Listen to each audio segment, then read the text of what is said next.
அதிமுக திராவிட முன்னேற்ற கழகத்தை வீழ்த்துவதற்கு தயாராக இருக்குது. எங்களுக்கு ஒரே எதிரி திமுக தான், மற்ற எந்த கட்சி எங்களுக்கு எதிரி கிடையாது. புரியுதா? திமுக வீழ்த்த வேண்டும், அதுதான் எங்களுடைய குறிக்கோள். ஓட்டுகள் சிதறாம, அந்த ஓட்டுகள் சிதறுகின்ற ஓட்டுகள்லாம் ஒருங்கிணைந்து திமுக வீழ்த்துவதுதான், மக்கள் விரோத ஆட்சி வீழ்த்துவதுதான் அதிமுக தலையாய கடமை.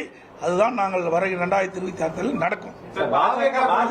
பாஜக கீஜக 6 மாசம் கழிச்சு கேளுங்க. அதாவது எல்லாமே யூகத்தின் அடிப்படையில் கேட்கிற கேள்வி. இதுக்கு என்ன பதில் சொல்ல முடியும்? நாங்க தான் சொல்லிட்டோமே, யாரெல்லாம் அங்க இருக்கிறாங்க, யாரெல்லாம் இங்க இருக்கிறாங்க, எல்லாம் 6 மாசத்துக்கு முன்னாடி சொல்லப்படும். இது ஒன்றும் மறைச்சிட்டுலாம் செய்ய முடியாது, வெட்ட வெளிச்சமா செய்யப்படும், செயல்படுத்தப்படும். இதுல எந்த மாற்று கருத்து கிடையாது. தற்போது இதுதான் நிலை. இன்னும் 1 வருஷம் இருக்குதுங்க தேர்தலுக்கு. சீமான் விவகாரத்துல தமிழக காவல்துறை நடந்துகிட்ட விதம், அதே போன்று இந்த சீமான் இந்த விவகாரத்துல எப்படி பாக்குறீங்க? இதெல்லாம் தனிப்பட்டவருடைய நபருடைய கருத்து. இதெல்லாம் வீட்டுல போய் அதாவது தனிப்பட்ட நபருடைய பிரச்சனை. இது பொது வழியிலாம் வந்து அவரே சொல்லிட்டாரு, எவ்வளவு அசிங்கப்படுத்தலான்னு சொல்றாருல. இதெல்லாம் நீங்களும் கேட்டு அசிங்கப்படுத்துறீங்க. இல்ல, அவர் வீட்டுல நானும் ஒரு கட்சியில் பொருள் இருக்கிறேன், அவர் ஒரு கட்சியில் இருக்காரு. தவறான கருத்து எல்லாம் வேண்டாம். இதெல்லாம் ஒரு இது கேட்கிற கேள்வி கேட்க மாட்டேங்கிறீங்க. எந்தெந்த கேள்வி முக்கியமோ, நாட்டு மக்களுக்கு எது முக்கியமோ அதெல்லாம் கேட்க மாட்டேங்கிறீங்க. தேவையில்லாத கேள்வி எழுப்பி அது ஒரு உங்களுக்கு விறுவிறுப்பான செய்தி வேணும் எங்க மூலமா, நாங்க தான் கிடைச்சோமா? தாக்கல் செய்ய போறாங்க, உங்க கோரிக்கை ஏதாச்சும் வைக்கிறீங்களா தமிழக அரசுக்கு? என்ன, நாங்க தான் நிறைய கோரிக்கை வச்சுட்டு தான் இருக்கிறோம். என்ன செய்யறாங்க இந்த ஆட்சியில், என்ன செஞ்சிருக்கிறாங்க?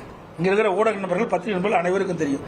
சேலம் மாவட்டம் அதிமுக ஆட்சியில் எத்தனை திட்டத்தை கொண்டாங்க சொல்லுங்க பார்க்கலாம்.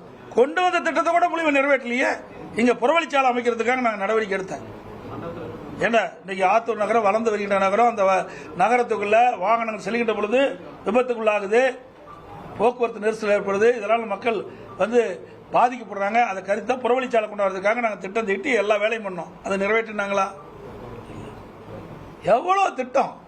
அதே மாதிரி இங்க இருக்கிற நதி வெஸ்ட் நதி, வெஸ்ட் நதியில எங்க ஆத்தூர்ல இருக்கிற அந்த அசுத்த நீர்லாம் போய் கலக்குது, அதை சுத்தப்படுத்தி விடலாம்ட்டு அதுக்கு ஒரு திட்டத்தை வகுத்தணும். அதையும் கிடப்பில் போட்டாங்க.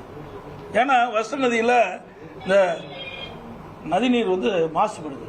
அது மாசுபடாமல் இருக்க இந்த நகரத்திலிருந்து வெளியேறுகின்ற அசுத்த நீர் சுத்தப்படுத்தி அந்த வெஸ்ட் நதியில் விட வேணும். அது ஒரு திட்டம், அதையும் கைவிட்டுட்டாங்க.